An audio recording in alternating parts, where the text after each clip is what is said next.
বাংলাদেশে নির্যাতন, খুন, গুম, হত্যা বিভিন্নভাবে প্রতিনিয়ত হচ্ছে বাংলাদেশে। তাই সরকারের প্রতি আমি উদারত আহ্বান জানাবো এই সবগুলা দ্রুত বিচার করার জন্য।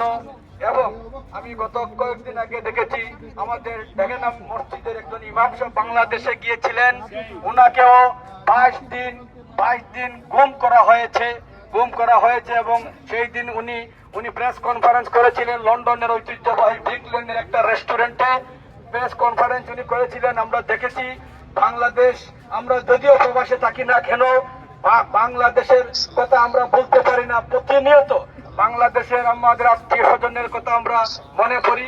আমরা প্রবাসে থাকলেও আমাদের কিছু দায়বদ্ধতা রয়েছে, আর দায়বদ্ধতার কারণে আজকে ওয়ার্ল্ড হিউম্যান রাইটস অর্গানাইজেশন যুক্তরাজ্য কমিটির পক্ষ থেকে আমরা প্রতিবাদ জানাচ্ছি এবং তীব্র নিন্দা আমরা জানাচ্ছি।